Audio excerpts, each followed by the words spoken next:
বিয়ে মানে আনন্দ, আপ্যায়ন আর ভুরিভোজ, কিন্তু এখন পাকিস্তানের এক বিয়ে বাড়িতে ঘটেছে একেবারেই উল্টো ঘটনা। সেখানে অতিথিদের পোলাও মাংস খেতে হলেও দিতে হচ্ছে টাকা। হ্যাঁ, ঠিকই শুনছেন, এই বিয়ে বাড়িতে খাওয়া দাওয়া একেবারেই বিনামূল্যে নয়, টাকার বিনিময়ে অতিথিদের পরিবেশন করা হচ্ছে খাবার। শুধু তাই নয়, কতটা খাবেন তাও রীতিমতো ওজন করে মেপে দেয়া হচ্ছে। এক হাতা পোলাও বেশি নয়, এক পিস মাংসও নয়, সবকিছু একেবারেই হিসাব মতো।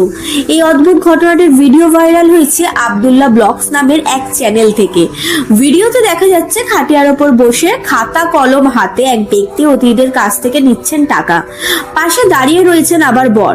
ভিডিও সূত্রে জানা গিয়েছে, সকালে গ্রামের মসজিদে ঘোষণা করে দিয়ে জানানো হয়েছিল এই বিয়ে বাড়িতে খেতে চাইলেই দিতে হবে টাকা। দামও কিন্তু বেশ চড়া। 1 কেজি পোলাও 2000 টাকা, 2 কেজি মুরগির মাংস 5000 টাকা, সঙ্গে সাইড ডিশ চাইলে আরো 1000 টাকা। গ্রামের অনেকেই নিজের বাসনপত্র নিয়ে গিয়ে খাচ্ছেন, কেউ আবার খাবার প্যাক করে নিয়ে বাড়ি চলে যাচ্ছেন। পুরো ঘটনাটাই এখন সোশ্যাল মিডিয়ায় ভাইরাল। কিন্তু এখন একটাই প্রশ্ন, পাকিস্তানের এখন বিয়েও হচ্ছে পে পার প্লেট মডেলে? একই দিন এলো পাকিস্তানের। Bureau report, Bengal TV 24x7।